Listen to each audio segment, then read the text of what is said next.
Good morning all of you. Last lecture में हमने load and classification of load with respect to time को discuss किया था। In this lecture I will discuss classification of loads with respect to directions. So first of all classification of loads with respect to directions हम लोग देखते हैं। Direction के respect में generally load two types के होते हैं। First normal load and second shear load, जिसको कि हम लोग टेंजेंशियल लोड भी कहते हैं। सो first of all what is normal load? This type of load is perpendicular to the cross section or face. That is, it is defined as the load is perpendicular to the face or cross section, and in this figure here P is the normal load, जो कि बार के face के या कह सकते हैं कि cross section के परपेंडिकुलर एक्ट हो रहा है। So this is the normal load. Now further normal loads को टू पार्ट्स में डिवाइड किया गया है। First axial load and second eccentric axial load. और ये दोनों load that is axial load and eccentric axial load both tensile and compressive nature. That means both load that is axial load and eccentric axial load को further two parts में divide किया गया है, and both are tensile load and compressive load. That is, we can say that axial tensile load, axial compressive load, similarly eccentric axial tensile load and eccentric axial compressive load. Now, what is axial load? It is defined as load is along the axis and perpendicular to the face. जैसा कि figure में दिखाया गया है, hair P1 is the load जो कि इस rectangular बार के एक्सिस के अलोंग एक्ट कर रहा है and perpendicular to the face, या कह सकते हैं कि perpendicular to the cross section called axial load. And further जैसा कि मैंने बताया एक्सियल लोड टू टाइप्स के होते हैं, axial tensile load and axial compressive load. That is axial tensile load along the axis and perpendicular to the face when the force is in tension. That is, जब force मेरा tension nature का होगा, that is force tensile nature का होगा, उस case में जो मेरा एक्सियल लोड होगा वो क्या कहलाएगा? एक्सियल टेंसाइल लोड कहलाएगा। And that is axial compressive load along the axis and perpendicular to the face when the force is in compression. जैसा कि आप इस फिगर में देख सकते हो, यहाँ पर एक बार है जिसका एक एंड फिक्स है एंड दूसरा एंड क्या है, यहाँ पर फ्री है। So in this case P is the axial tensile load, that is along the axis, that is अगर इसका एक्सिस x डैश है तो P जो एक्ट हो रहा है along the axis एक्ट हो रहा है and perpendicular to the face के परपेंडिकुलर एक्ट हो रहा है when the force is in tension, and यहाँ पे फोर्स का जो नेचर है वो क्या है? टेंसाइल नेचर है। सिमिलरली अगर यदि फोर्स का नेचर कंप्रेसिव होता, दैट इज इसका नेचर क्या होता? कंप्रेसिव होता, तो उसे क्या कहते हैं हम लोग? Axial compressive load. Now what is eccentric axial load? Eccentric axial load parallel to the axis,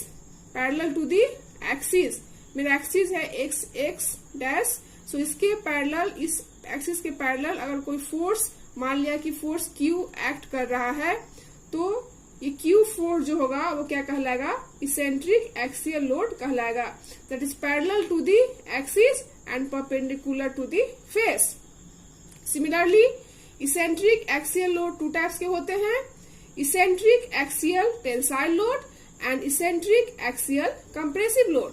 that is load is parallel to the axis and perpendicular to the face तो होगा ही, but when the force is in tension it is called eccentric axial tensile load, and compression, it is called eccentric axial compressive load.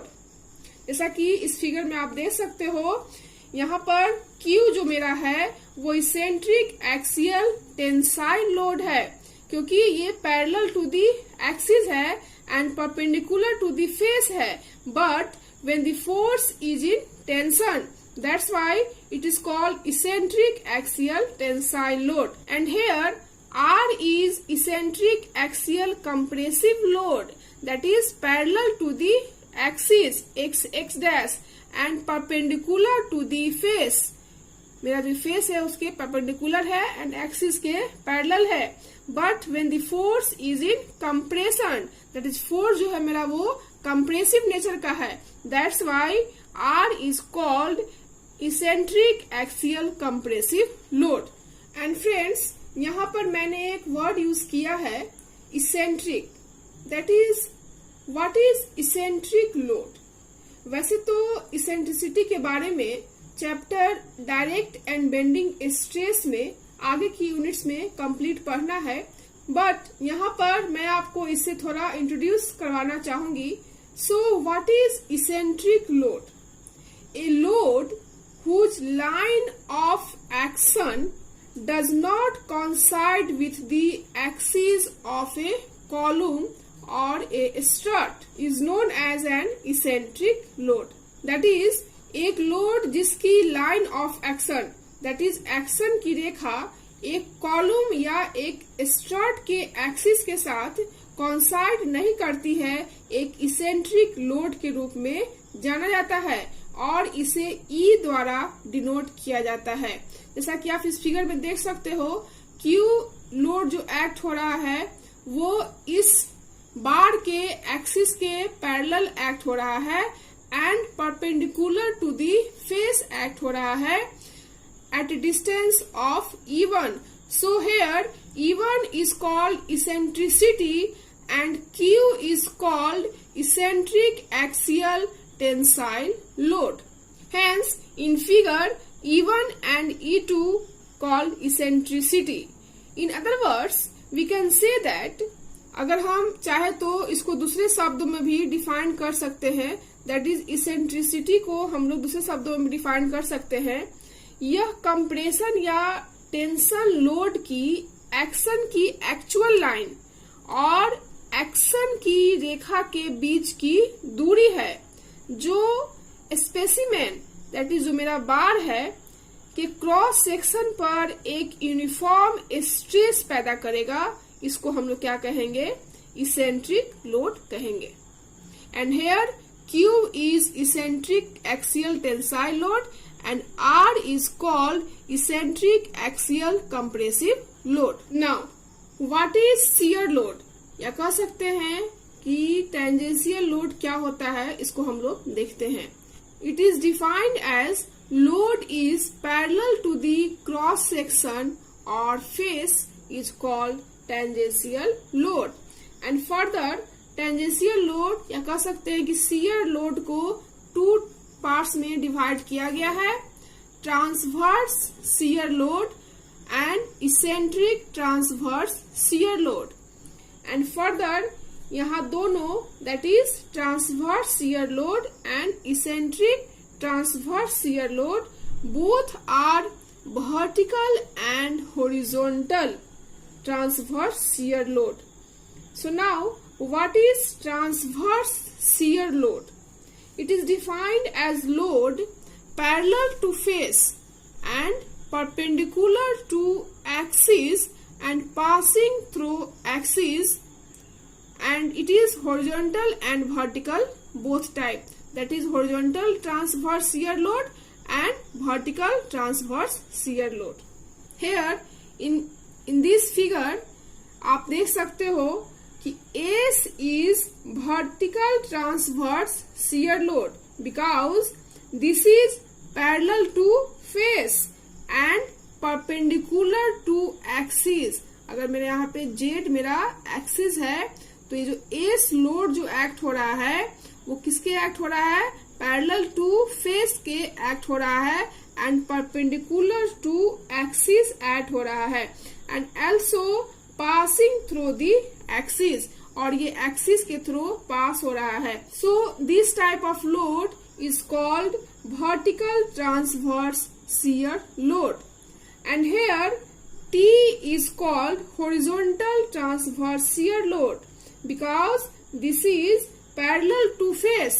अगर ये मेरा Z axis है, ये Y axis है and ये X एक्सिस है, तो T लोड जो मेरा एक्ट हो रहा है वो parallel to face, that is X के लॉन्ग जो फेस है उसके पैरेलल एक्ट हो रहा है, and perpendicular to the axis, axis के परपेंडिकुलर एक्ट हो रहा है, क्योंकि मेरा X, Y एंड Z तीनों आपस में क्या होते हैं, परपेंडिकुलर होते हैं, एंड T जो मेरा लोड है वो X एक्सिस के पैरेलल एक्ट हो रहा है, that is parallel to face and perpendicular to axis and also passing through the axis. That's why this type of load is called horizontal transverse shear load. Now, what is eccentric transverse shear load? It is defined as load parallel to face and perpendicular to axis but away from the axis. That is, do not passing through axis but away from at some distance called E1 or E2 called eccentricity. And here in this figure V is called vertical eccentric transverse shear load which is parallel to the face. ये एक face के parallel है, कह सकते हैं x face के ये parallel है, and perpendicular to the axis, क्योंकि एक्स वाई जेड आपस में क्या होते हैं, परपेंडिकुलर होते हैं, सो दैट ये perpendicular to the axis but away from at a distance E2 from the axis, but इस एक्सिस से ये डिस्टेंस E2 पे एक्ट हो रहा है, that's why it is called vertical eccentrical transverse shear load. That is eccentric transverse shear load क्या हुआ, ऐसा लोड जो कि फेस के पैरेलल हो एंड एक्सिस के परपेंडिकुलर हो but away from the axis, that is axis से कुछ डिस्टेंस पे हो, दैट इज यहाँ पे E2 डिस्टेंस पे है and E2 is called eccentricity. And further eccentric transverse shear load को मैंने बताया कि 2 पार्ट्स में डिवाइड किया गया है, horizontal eccentric transverse shear load and vertical eccentric transverse shear load.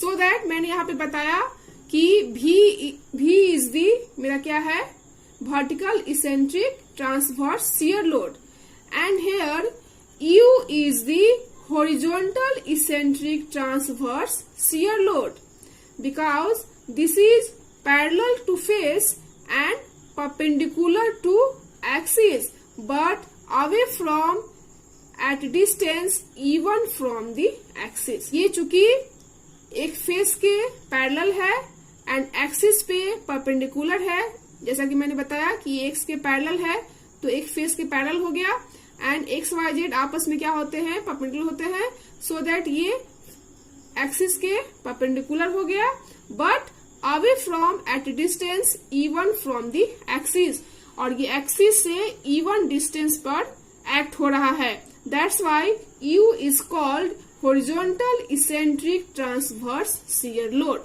And आप इस फिगर में भी देख सकते हो, यहाँ पर जो मेरा लोड एक्ट हो रहा है इस बार के एक्सिस से E डिस्टेंस पे लोड एक्ट हो रहा है, दैट इज मान लिया कि मेरा P2 जो लोड एक्ट हो रहा है वो एक्सिस से E डिस्टेंस पे एक्ट हो रहा है, सो दैट यहाँ पे E is called eccentricity and P2 load जो मेरा एक्ट हो रहा है उसको क्या बोलेंगे हम लोग, eccentric axial load because this is act parallel to the axis and perpendicular to the face, so that this is called eccentric axial load. So friends, इस तरह से मैंने आज के लेक्चर में classification of load with respect to directions को मैंने explain किया. Classification of load with respect to directions 2 types के होते हैं, normal load and second shear load, जिसको कि हम लोग टेंजेंशियल लोड भी बोलते हैं. एंड फर्दर नॉर्मल लोड को 2 पार्ट्स में डिवाइड किया गया है, axial load and eccentric axial load, and both axial load and eccentric axial load को फर्दर 2 पार्ट्स में डिवाइड किया गया है, that is axial tensile load and axial compressive load, and eccentric axial tensile load and eccentric axial compressive load. Now similarly shear load को या कह सकते हैं कि टेंजेंशियल लोड को भी 2 पार्ट्स में डिवाइड किया गया है, transverse shear load and eccentric shear load, and further transverse shear load and eccentric shear load को 2 पार्ट्स में डिवाइड किया गया है, that is first vertical transverse shear load and second horizontal transverse shear load. Similarly eccentric transverse shear load को 2 parts में divide किया गया, first vertical eccentric transverse shear load and second horizontal eccentric transverse shear load. So friends, आज के lecture में इतना ही। I hope आपको आज का वीडियो पसंद आया हो। So in next lecture I will discuss classification of load with respect to area. So thank you so much for watching this video. Thank you.